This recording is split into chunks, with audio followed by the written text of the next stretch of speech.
So అలాగా ఆవిడ ఆమని గారు, సో ఇలా వీళ్ళు చిన్నపిల్లాడు అక్కనే పిలుస్తారు కదా, కానీ అది ఇప్పటికే అలా కంటిన్యూ అయిపోతుంది.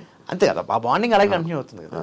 చిరంజీవి గారు ముందు వియన్ స్టెప్ మ్యాచెస్ అప్పుడు స్టార్ క్రికెట్స్ అప్పుడు ఉన్న టైంలో వేసారంట, ఏంటన్న రియాక్షన్ అప్పుడు? అది నా లైఫ్లో నేను మర్చిపోలేని వన్ ఆఫ్ ది ఇన్సిడెంట్స్. నాకు చిరంజీవి గారు అంటే చాలా ఇష్టం, అందరిలాగే నేను కూడా ఆయనకి విరామని. అయితే క్రికెట్ మ్యాచ్ అవుతుంటే వెంకటేష్ గారికి అనుకుంటా చిన్న ఇంజురీ అయింది. ఇంజురీ అయితే మ్యాచ్ ఆపేశారు. సో మరి ఆడియన్స్ వేల మంది ఉన్నారు అక్కడ గోల్డ్.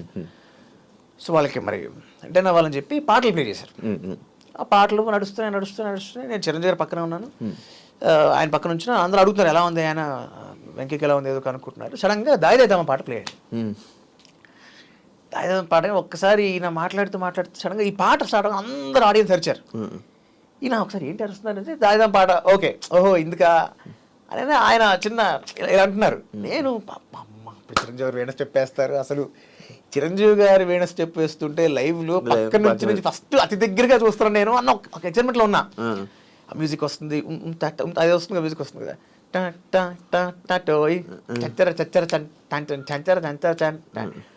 అంటున్న టైంలో నేను ఆయన కోసం ఎదురు చూస్తా. వేణ స్టెప్ వచ్చా సార్, వేణ స్టెప్ వచ్చా సార్, వేసి సార్ ఏ బాయా అని నేను కరెక్ట్గా టైంకి అని వేయంగానే ఎదురుగుంటా ఆడియన్స్ అందరూ ఒక సముద్రం అలా లేచి పడితే ఎలా ఉంటుంది, ఒక్కసారి అలా లేచి పడ్డారు. ఆయన గొప్పతనం ఏంటంటే సమయస్ఫూర్తి. అది అవ్వంగానే వెంటనే నా రెండు భుజాలు పట్టుకుని ఇటు తిప్పి ఇటు చేయి అన్నారు. బీట్ అయిపోయింది, యాక్చువల్గా బీట్ అయితే అయిపోయింది, but he wanted to justify all four sides.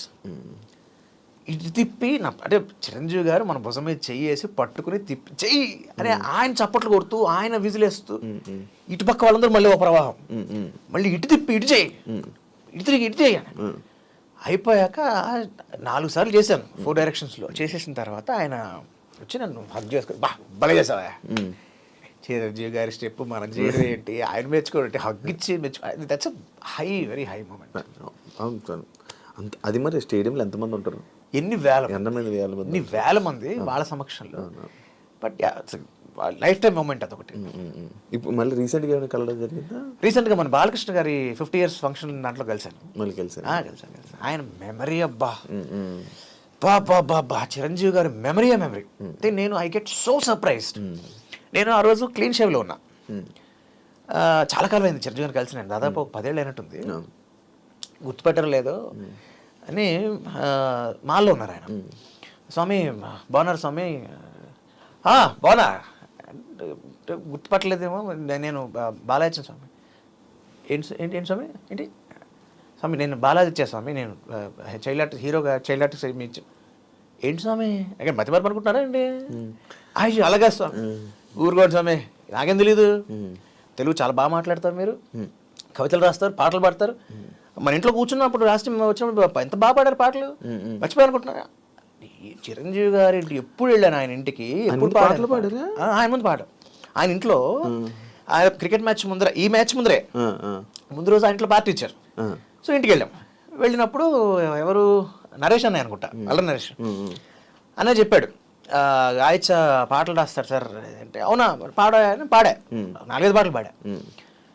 సరే నేను పాడడం ఒక ఎత్తు, ఎప్పుడు జరిగింది దగ్గర 20 ఏళ్ళు అయింది జరిగే ఇన్సిడెంట్, అది ఇంకా ఆయన గుర్తుపెట్టుకున్నారు.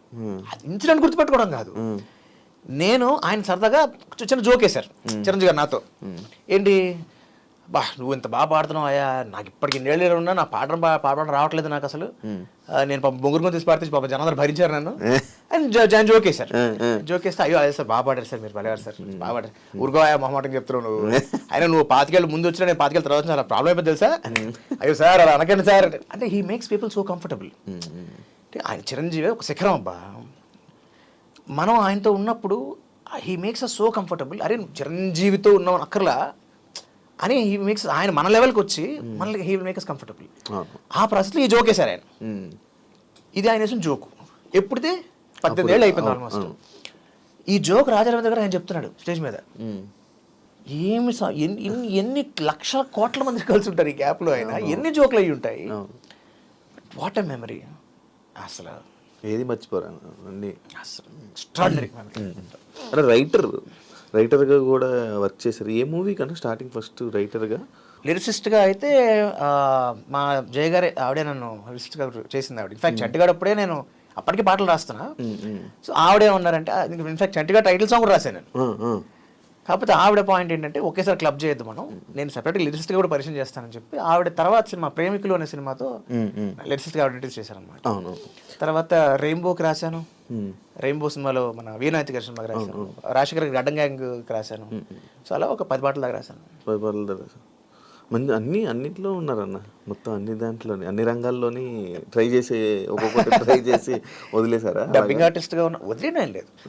అంటే మనకు అవకాశం రావాలే కానీ ఇప్పుడు నేను పాటలు రాస్తాను తెలిసిన వాళ్ళు అడుగుతాను నన్ను. నా సర్కిల్లోనే నేను పాటలు రాస్తాను తెలిసిన వాళ్ళు ఎప్పుడైనా సినిమా చేసినప్పుడు వాళ్ళు రిఫరెన్స్ ఇస్తారు. ఫర్ ఎగ్జాంపుల్ అవసరం శ్రీనివాస్ గారు ఉన్నారు, నాకు చాలా మంచి మిత్రుడు, చాలా మంచి మనిషి స్వతహాగానే, నాకు చాలా ఇష్టం, ఆయన నేనంటే ఇష్టం, ఆయన కూడా నేను రాసే పాటలు అంటే ఇష్టం. మన సత్యం రాజేష్ రాజేష్ బాబు చాలా ఇష్టం నా పాటలు, ఎంతమందికి రిఫర్ చేశాడు. నేను పాటలు బాగా ఫాస్ట్గా రాస్తానని నా మీద నాకు లేని నమ్మకం ఆయన నా మీద ఉంది. రీసెంట్గా ఏం రాశారు సత్యరాజేష్కి మూవీ? అది రీసెంట్గా ఇంకో సినిమా కూడా వచ్చింది ఈ మధ్య. అవును, ఇప్పుడు వస్తున్నట్టుంది కదా, వస్తున్నట్టుంది. దానికి రాలేదు కానీ అంతకుముందర స్టార్ మేకర్ సినిమా మణిశర్మ గారు మ్యూజిక్ డైరెక్టర్, దానికి రాయించాడు ఎన్నో సందర్భాలు. గడ్డం గ్యాంగ్ కూడా రాజబాబు రెఫరెన్సే. గడ్డం గ్యాంగ్ అయితే అసలు మరీ ఆశ్చర్యం. నేను అప్పటికి ఈ సిఎస్ ప్రిపరేషన్లో ఉన్నా, కాదు సిఏ ఫ్యాకల్టీగా ప్రిపరేషన్లో ఉన్నాను. ఫ్యాకల్టీగా మామూలుగా స్టూడెంట్గా చదవడమే చాలా కష్టం, ఒకళ్ళు టీచ్ చేయాలంటే ఇంకెంత కష్టం అది. చాలా అంత దాంట్లో ఉన్నా. సడన్గా ఒక రోజు ఫోన్ చేశాడు, బావ ఎక్కడున్నారా? ఇంట్లో ఉన్నా బావ. సరే నేను ట్యూన్ పంపిస్తున్నాను, పాట పంపించాను. బావ ఏం మాట్లాడుతున్నా అర్థం ఉందా, అసలు ఏం చేస్తున్నావు అని అడిగావు నువ్వు కనీసం? నేను పనిలో ఉన్నాను, ఒకలే పాట పంపించాను. బావ నేను చాలా సీరియస్ వర్క్లో ఉన్నాను, నా మూడు ఇప్పుడు ఎక్కడ లేదు, నా బుర్ర ఎక్కడ లేదు, దయచేసి ఇప్పుడు నన్ను వద్దు, ఇబ్బంది పెట్టకు. సరే ఓ పని చేయి, ఇంట్లో ఉన్నావు కదా, ఒక అరగంటలో వస్తావు కదా ఫిల్మ్ దగ్గరికి, దీనికి నువ్వు రా చెప్తా అన్నాడు. ఎక్కడికి బా, నేను లొకేషన్ పంపిస్తాను అక్కడ వచ్చాయి అన్నాడు. లొకేషన్ పెట్టి వెళ్తే రాజశేఖర్ గారు ఇల్లు, జీవిత గారు కూర్చున్నారు. ఏంటి అది ఇచ్చాను పాటలు రాస్తావు, నాకు తెలియదు, ఆయుష్ చెప్తే తెలిసింది. ఊరిని దుంపదాకా ఇక్కడ పిలిచేవేంటి స్వామి, నువ్వు నన్ను ఎందుకు పిలిచావు? ఏంటి ఆయన సత్యం రాజేష్ చెప్తున్నారు నువ్వు బాగా రాస్తావంట కదా. అమ్మా అదేం లేదమ్మా, ఏదో బాగా అభిమానం అంతే. అలాగంటాడు మేడం, అయ్యా బాగా రాస్తారు అని చెప్పి, సరే ఒక పాట కావాలి నాకు అంటే, బాగా మేడం అది నేను కొంచెం ప్రిపేర్, నువ్వు ఎక్స్ట్రా మాట్లాడుకు, ఆవిడ చెప్పేది విను ఫస్ట్, మీరు సిచ్యువేషన్ చెప్పండి. సిచ్యువేషన్ చెప్పింది ఆవిడ. చెప్పిన తర్వాత ఇదిగో ట్యూన్ అది ఇచ్చా, నువ్వు ఎప్పుడు వీలైతే అప్పుడు నాకు ఒక 1 వీక్లో అంటే, మేడం నేను ప్రామిస్ చేయలేను, ఏమనుకోద్దు, నేను వేరే స్పేస్లో ఉన్నాను, వేరే జోన్లో ఉన్నాను, పైగా ఇది కామెడీ సాంగ్ అంటున్నారు అది, సో నేను ట్రై చేస్తాను మేడం, ఏమనుకోవద్దు.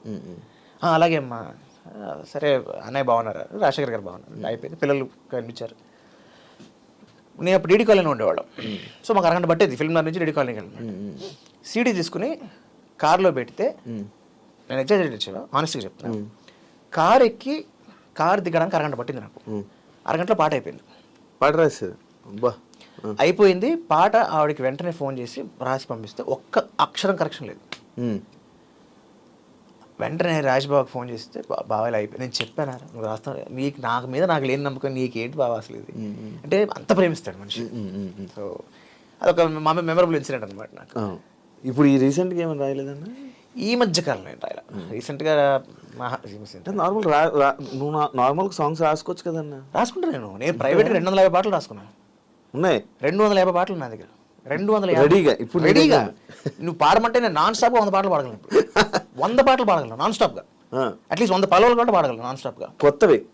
కొత్తవి ప్రైవేట్ సాంగ్స్, అబ్బా 100 ఉన్నాయి అన్ని. You name a genre, you name it. Romance కావాలి, మాస్ కావాలి, ఫన్ కావాలి, ప్యాథోస్ కావాలి, బ్రేకప్ కావాలి, డివోషనల్ కావాలి, ఇన్స్పిరేషనల్ కావాలి, ఎనీథింగ్ రెడీగా ఉన్నాయి. ఎందుకన్నా అవి అన్నీ రాసించో? అవి నన్ను నేను చెక్కునే ప్రాసెస్లో రాసుకున్నాను అవి. అంటే నేను ఎప్పుడైతే పాటలు రాయడం స్టార్ట్ చేశానో, ఆబ్వియస్లీ ఎవరైనా స్టార్టింగ్ రాసేటప్పుడు కొంచెం పదాలు చాలా గమ్మత్తుగానే ఉంటాయి.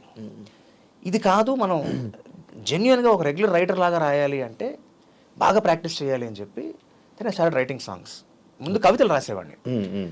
కవితలు ఒకటి చెప్పడానికి, దానికి ఒక ట్యూన్ కట్టి పాటగా చెప్పడానికి చిన్న డిఫరెన్స్ ఉంటుంది, వినసొంపుగా ఉంటుంది ట్యూన్ ఉంటే. ఒక్కసారి ఒక్క ఎగ్జాంపుల్ చెప్పాను. పాట కావాలా, ఎలాంటి పాట కావాలి? కవితగా అదే ఇప్పుడు చెప్పిన ఆ ట్యూన్. పండు వెన్నెలమ్మలోని అందము, నిండు చందమామల అరవిందము, రెండు వెండి మబ్బుల్లాంటి బుగ్గలు, బొండు మల్లెల్లాంటి కన్నెపిల్ల సిగ్గులు, నా గుండెల్లోన పూయించేను ప్రేమ మొగ్గలు. కవిత. పాట పండు వెన్నెలమ్మలోని అందము, నిండు చందమామల అరవిందము, పండు వెన్నెలమ్మలోని అందము, నిండు చందమామల అరవిందము, రెండు వెండి మబ్బుల్లాంటి బుగ్గలు, బొండు మల్లెల్లాంటి కన్నె పిల్ల సిగ్గులు, రెండు వెండి మబ్బుల్లాంటి బుగ్గలు, బొండు మల్లెల్లాంటి కన్నె పిల్ల సిగ్గులు, నా గుండెల్లోన పూయించేను ప్రేమ మొగ్గలు, పండు వెన్నెలమ్మ అమ్మమ్మమ్మ, పండు వెన్నెలమ్మలోని అందము, నిండు చందమామల అరవిందము. యా, ఇది మీ పర్సనల్గా? నా పర్సనల్ పాట ఇది. సో నువ్వు ఎర్ర రంగు చీరా గట్టి, రంగు రంగుల బ్లౌజు జుట్టి, టింగు రంగమంటూ పోతుంటే, నీ సింగారాలు కావాలంటూ గింగీరాలు తిరుగుకుంటూ వంగి వంగి వస్తా నీ వెంటే, నువ్వు తెల్లని తుళ్ళని అల్లరి పిల్లవి, చల్లని మనసుండే జాబిల్లివి, ఇల్లా నాపై కన్నులు ఎర్రన చెయ్యాలా, నేను పిలచిన పలకవు ఉలకవు కులకవు, వలచిన వలపుల చిలకవు, నాతో తగువ మగువ దిగవా అలకల ఉయ్యాల, నన్ను మన్నించి వన్నించి లవ్వైనా చూపాల, పండు వెన్నెలమ్మ. ఇన్నున్నాయన్నా. ఈ లిరిక్ అమ్మో అదిరిపోయింది. ఇది సూపర్ అన్న.